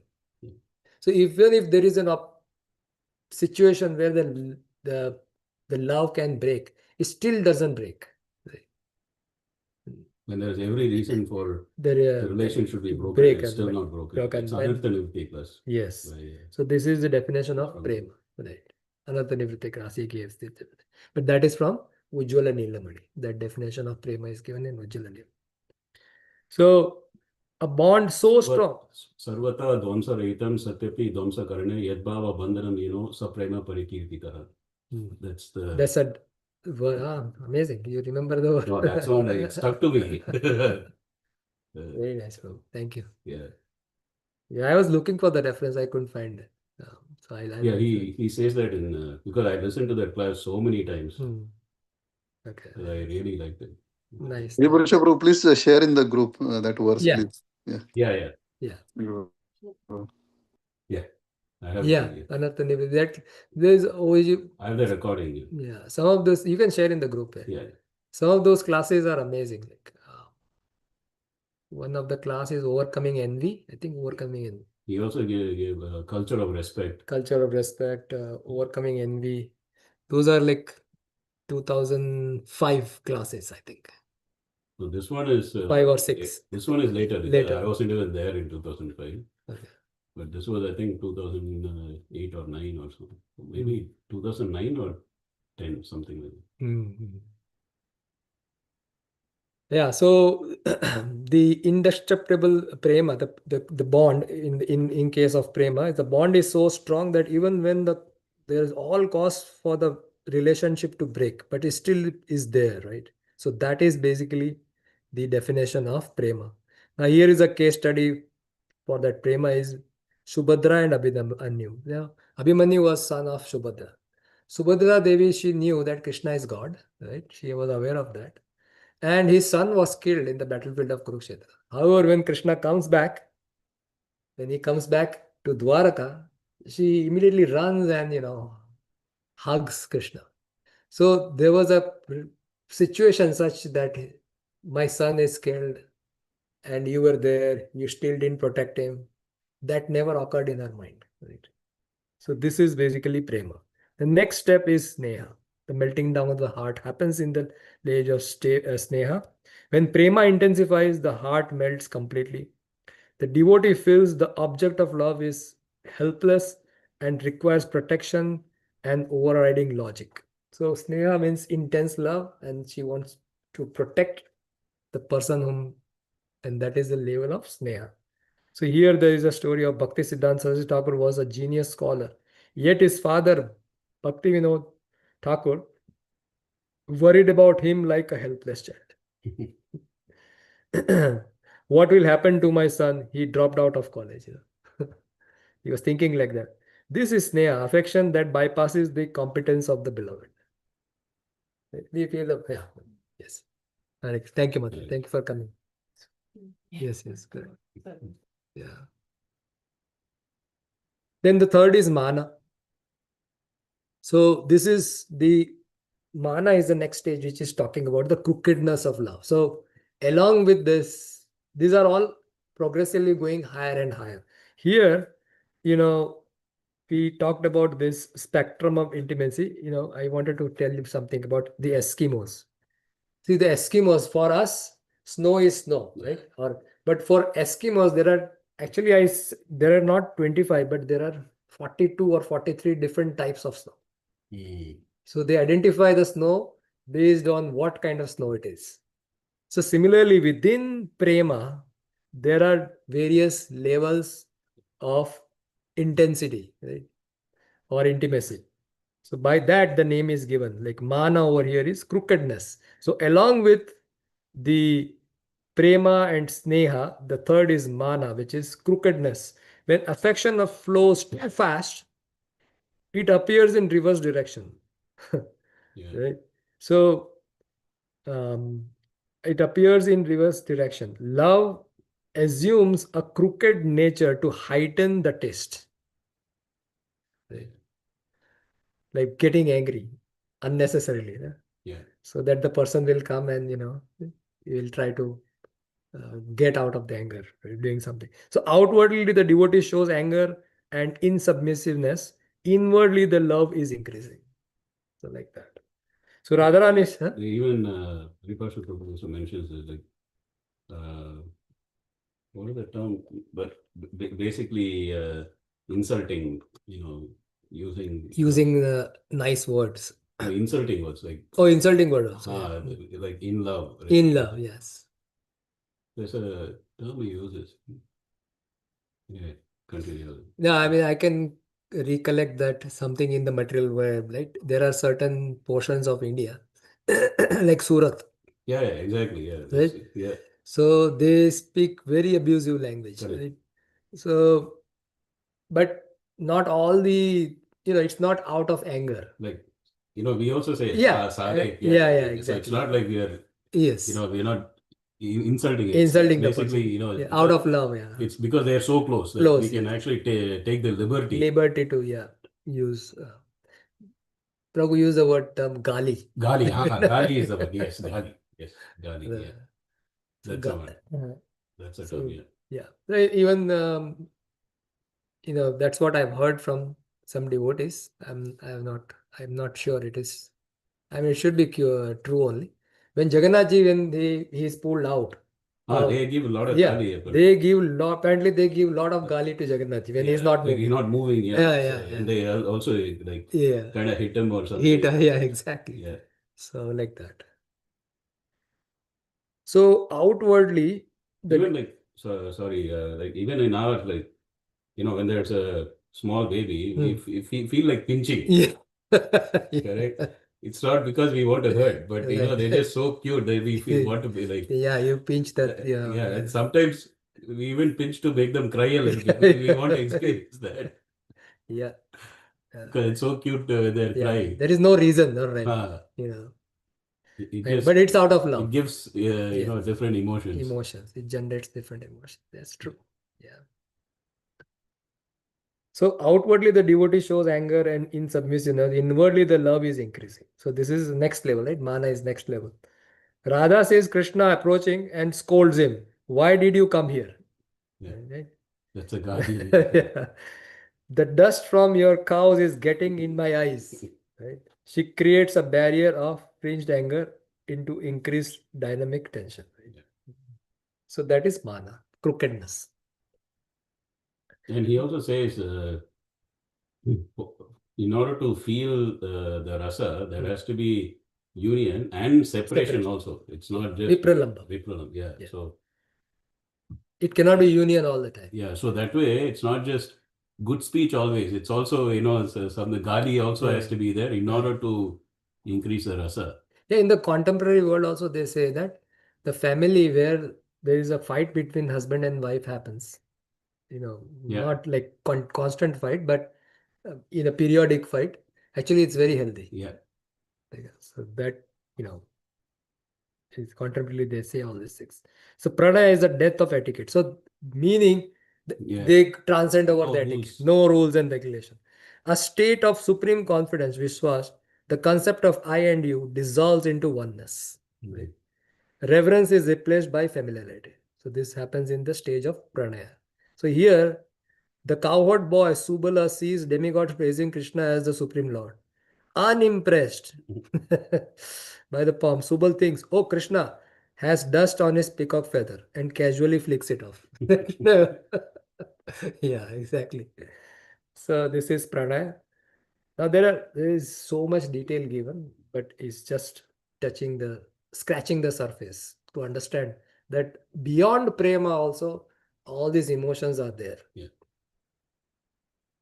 Raga. So this is transcending the pain. Right? A state of intensity where the colors of experience are transmuted. Extreme suffering is experienced as happiness if it savors the beloved. It serves the beloved, sorry. If it serves the beloved. Yeah. So, like extreme pain, somebody even experiences extreme pain, but they don't feel the pain if the beloved is actually experiencing happiness. Yeah. Right? For example, the metaphor is given: the red dye, a cloth dipped in a dye becomes fully permeated. The mind or the chitta is dyed so deeply that the nature of the pain changes color. So that same pain gives actually happiness. For example, mother, this is what I can think close in this particular scenario. Like a lady giving birth to a child, the pain is extreme, right? Now that's the first pregnancy she experiences it. But then why does she go for the second pregnancy? Right? Where she knows, okay, again I have to go through the same thing. But the love is so much experienced by the mother that she transcends that. This is the closest I can think of. I mean, if you have something you can think of, or if somebody is in some difficult situation is our friend. We're ready to go overboard and try to help the person, right? Yeah. Also, like, for example, my mother is cooking and she handles so much hot stuff, right? Yeah, And yeah, the yeah. roti and all they used to make with hand only. I mean, there's no. Right. Earlier they used to make with hand. Right? So chula mein, I mean, it's so hot and but it's because of love of the family of me, They go through cooking. that. They Yes. go, actually, I mean, if I touch it, it's so hot. Yeah, But yeah. Yeah, I I know. remember I asked my mother, I mean, how do you do this? It's so hot. Yeah, yeah, yeah, yeah. In same way, the devotees, you experience in devotees' life also. They sacrifice so much for the pleasure of others. Yeah. Right. So we also go through the transformation changes in our consciousness. Initially, we want something in return, but as we grow in our Krishna consciousness, we want to do something out of love. Like I'll just give a small example. Like every week, I'm going to this Maple Valley, right? So devotees from here, they come and um, Srinivas Gandhi, what is his initial? Sri Vallabh. Sri Vallabh Prabhu. Yeah, so Sri Vallabh Prabhu, he just wrote me a message that Prabhu, I want to give some cookies tomorrow only, right? Mhm. So somebody made the cookies. Now he's going to come here and deliver to me. Right? I mean, he's not looking for anything in return, but this is just out of love. Somebody took time to make cookies. Who in this world will do it actually? Yeah. So that the devotees over there can enjoy. So like that, devotees also go through this kind of uh, some kind of pain to give pleasure to others. So here the example is Radharani running on the scorching stones of Govardhan Hill. Because she sees Krishna, the burning heat is felt like a cooling water. Even it is burning her feet, but it feels like a cooling water, right? So this is raga. And then there is anuraga. So this gives newer and newer access. So normally we see something, right? And then after some time, when we want to experience that again, it doesn't give me something newness, Yeah. right? Like let's say, Radhanil Madhav is dressed every day, same thing, same dress, again and again. We want to see the deities in a newer dress, newer paraphernalia, newer garland, newer jewelries, all these things, right? So this anuraga, in every time you meet the same person, but the experience is like two. Yeah. So this is called as chamatkar. Rasa chamatkar. There is a class given by uh,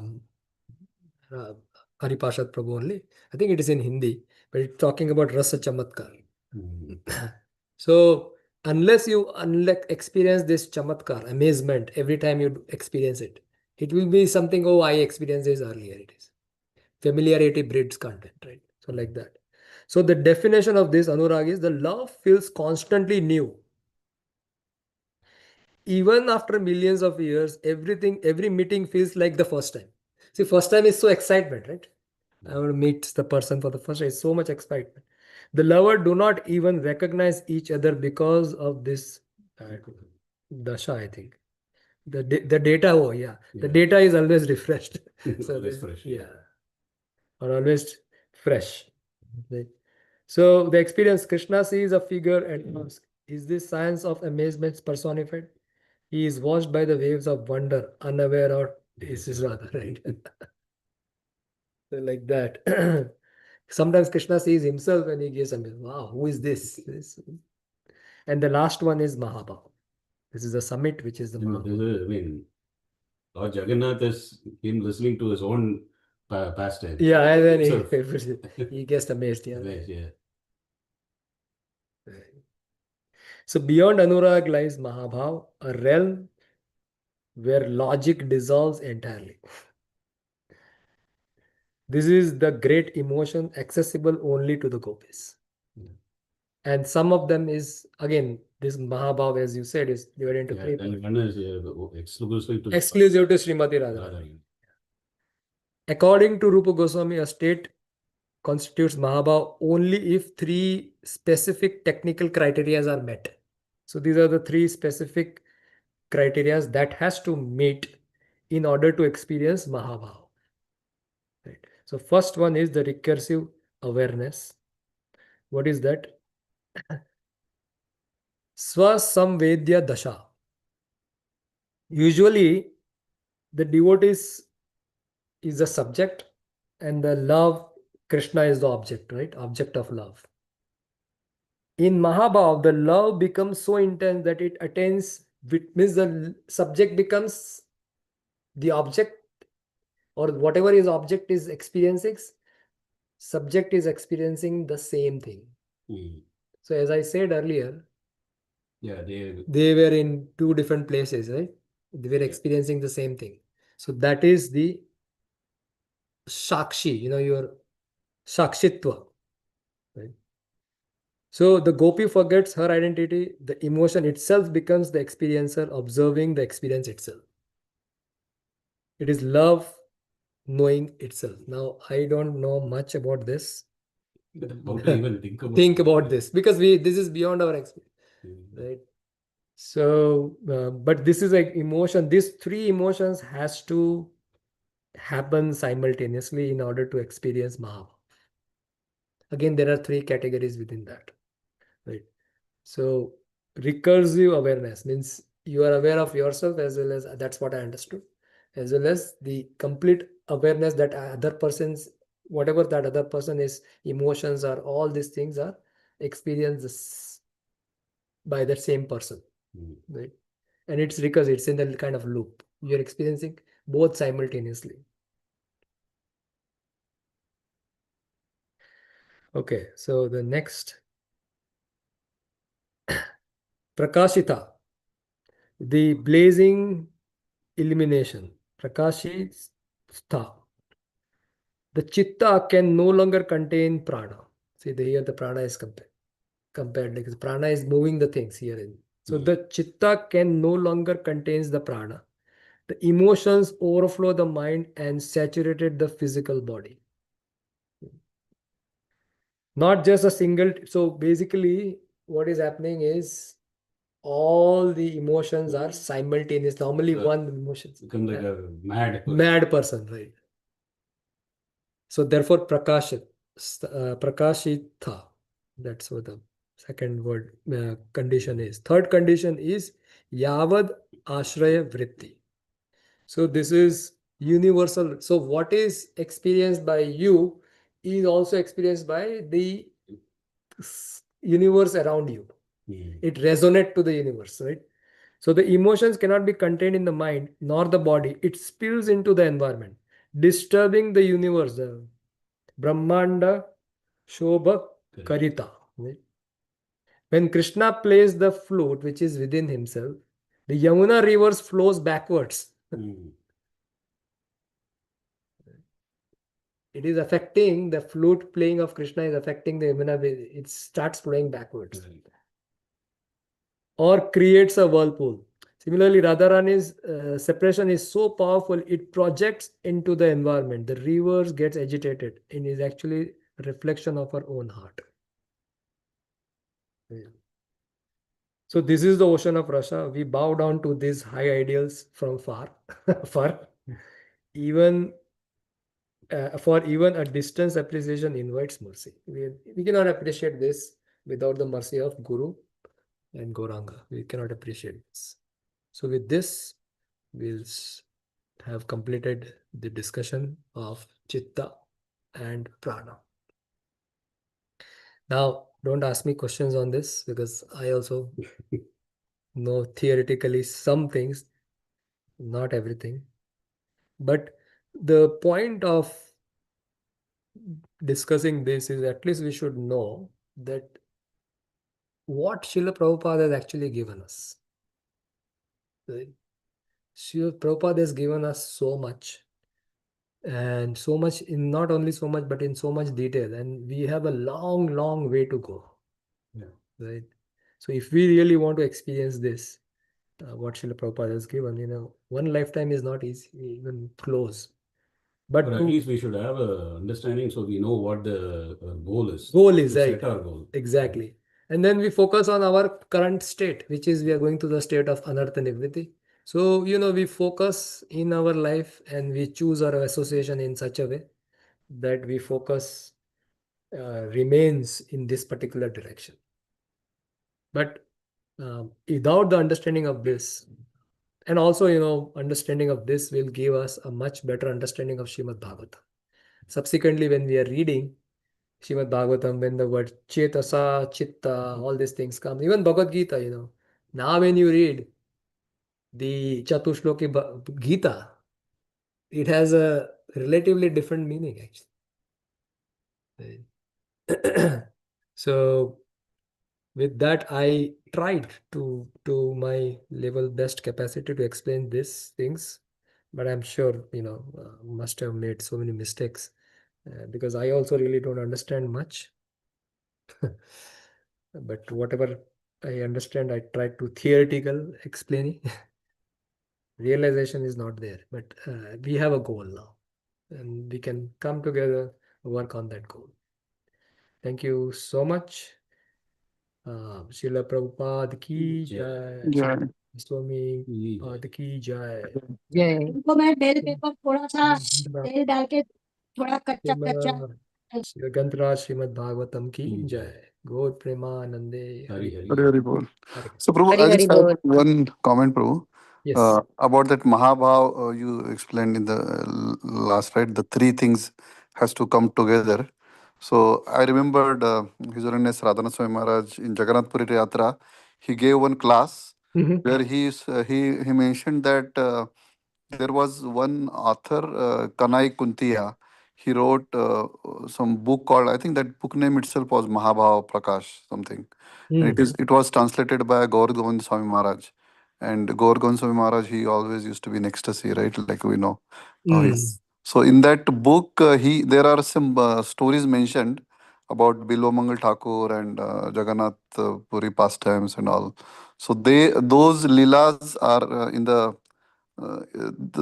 book, that story book has the leelas which are about Mahabhav Prakash, Mahabhav basically what you are mentioning. So one of the story, like only story which Radhana Swami Maharaj he was he explained was actually Jagannath. We see, like, we know that story, right? When Jagannath, Baldev and Subhadra Maya, they were in the Mathura and they were listening to the pastimes of Vrindavan. Rohini Mata was telling, and at that time the three of them went into ecstasy, as you say mentioned, right? Even Lord Jagannath himself also, Krishna himself also went into ecstasy.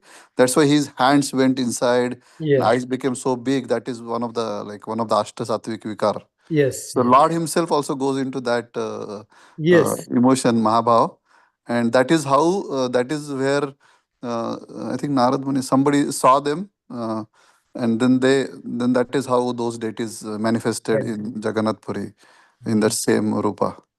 Yeah. Yes, ma'am. Thank you for sharing. If you can share the book, if you can find the name of the book. Yeah, name of the book is Mahabhav Prakash only, Prabhu. And Mahabhav Prakash? it was translated by, and maybe I will find out, maybe. And it was translated by Gaur Govind Swami Maharaj. So original book is in Odisha, Odissi language. But then it was translated by Gaur Govind Swami Maharaj in English or some other language. I'll share, Prabhu, what that book name, if I find. Mahaprakash, what did you say? Mahabhav Prakash. No, it is drama, bro. I'm just looking into my notes. There he wrote a drama. So the name of the author is Kanai Kuntiya Mahabhava Prakash. The drama name is Mahabhav Prakash. Prakash. Okay, there are 16 hits. Mahabhava Prakash from Mahamanas.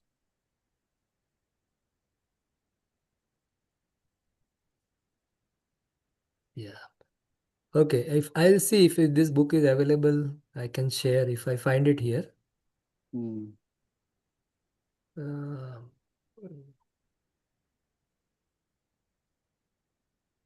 So apparently in that book there are multiple stories. yeah, 4 stories. I think Bilo Mangal Thakur story is also there. So in the drama or so, I don't exactly. I think it is drama. it's a That he drama. he wrote a drama book of like something like that.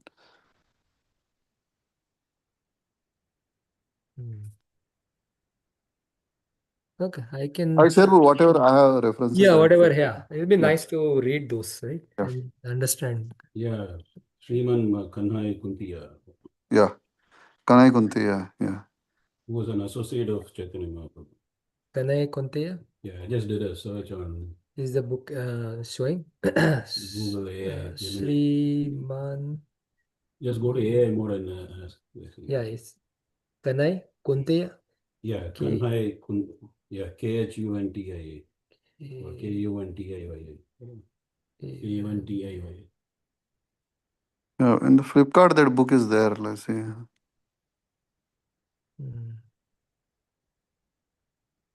Okay, so I think here Kanai KNAI. KNAI. Yeah. Kanai. Kanai. KNIYA. Okay. Kanai, is Yeah. KANI. Hare Krishna Mama, I got it on AI mode in Google. मैंने नाम chat box में डाला. But the author. AI mode में आया. Yeah, this is I think Anand Mahabharata, the first one, Prabhu. So the internet archive में भी है chasing सब. Okay, thank you, Ruchi. Okay, Prabhu, we'll stop here. Kanai Kontiya. Yeah, this is the one. Thank you so much, Ganthraj Srimad Very good. Bhagavatam ki jai. Yeah. Lord Kande, Hari Hari Very Bol. good. Hare Hare Bol. Hare Krishna. Hare Krishna thank Mama, you. thank you. Hare Krishna.